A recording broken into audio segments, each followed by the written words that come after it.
dreams. Only once when we were making mad love in my tent. I think I completely lost my train of thought. Oh, there it is. Let's see, how do I explain this? I'm a bastard. And before you make any smart comments, I mean the fatherless kind. My mother was a serving girl in Redcliffe Castle who died when I was very young. Our Lehman wasn't my father, but he took me in anyhow and put a roof over my head. He was good to me, and he didn't have to be. I respect the man, and I don't blame him anymore for sending me off to the Chantry once I was old enough. Why did he send you off to the Chantry? Our Lehman eventually married a young woman from Orlais, which caused all sorts of problems between him and the king because it was so soon after the war. But he loved her. Anyhow, the new Arlessa resented the rumors which pegged me as his bastard. They weren't true, but of course they existed. The Arl didn't care, but she did. So off I was packed to the nearest monastery at age 10. Just as well. The Arlessa made sure the castle wasn't a home to me by that point. She despised me.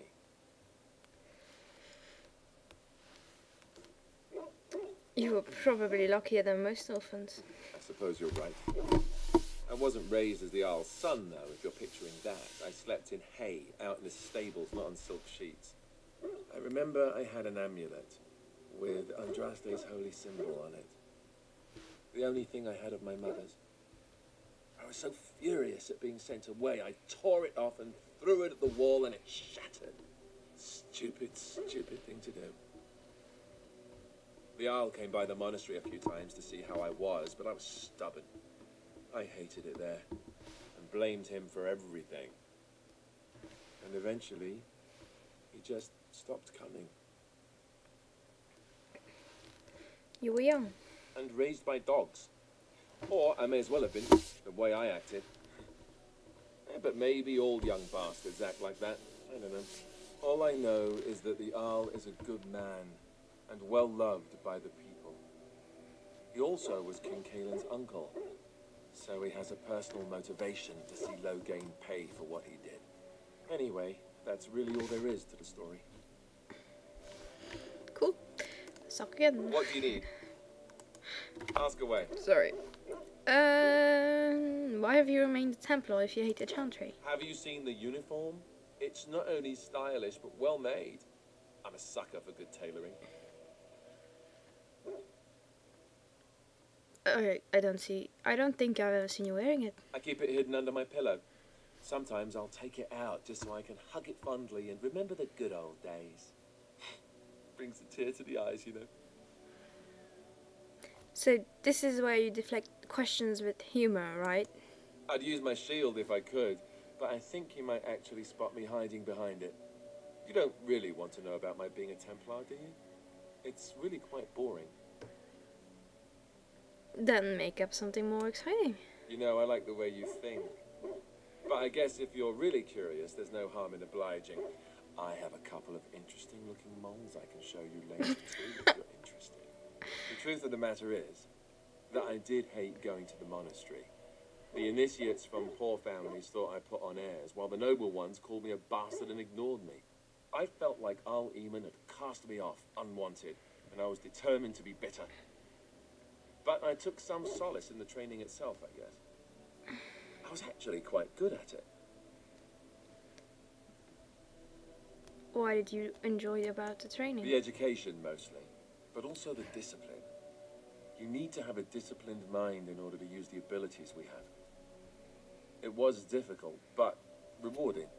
I never really felt at home anywhere, though, until I joined the Grey Wardens. And Duncan felt my Templar abilities might be useful when we encountered Darkspawn magic, so I kept it up. What about you? Do you have anywhere you consider home? I guess my home is with the Grey Wardens now, with you. It is? I didn't know you felt that way.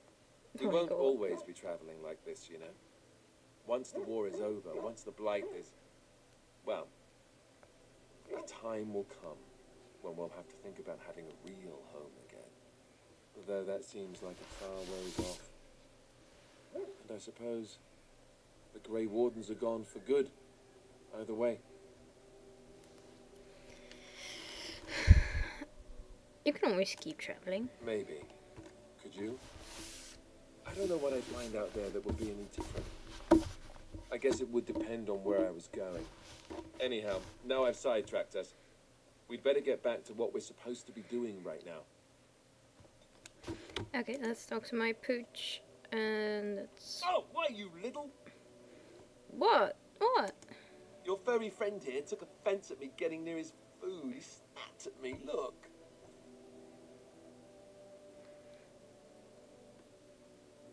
Just a warning, he could have taken your hand off. Don't you think I don't know it?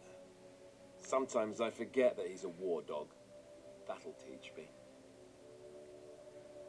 Again, they're funny I once thingies. heard a really old legend about how the hound warriors in the days of the old tribes would feed their Mabari the flesh of the vanquished. Well, that's what I heard anyway. It would sometimes be human flesh. Oh, like you can tell the difference. For all you know, maybe you've already been fed something. Someone. Oh, come on. Don't listen to Alistair, he's full of rubbish. Hey! I think it's Sten now. Look at No, what your it's full Morgan. dog placed in my pack. A putrid, half-eaten hare is not something a woman wants to find in her unmentionables. It's the dot that counts, he means well. The dirty mongrel can have this back. There. And tell him not to do it again. It was a gift, you can't just throw it away like that. I just did. Oh, we poor boy. I don't want it, you worthless fur bag.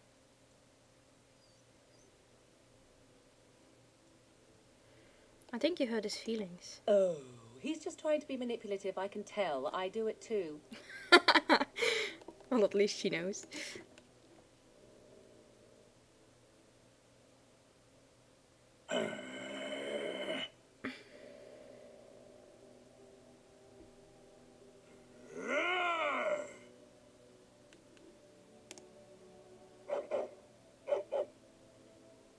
You are a true warrior and worthy of respect. Cool. Trying to find a way through the earth, are we?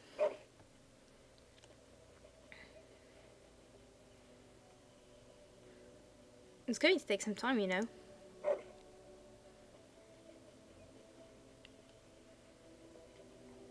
Well, good luck with that then.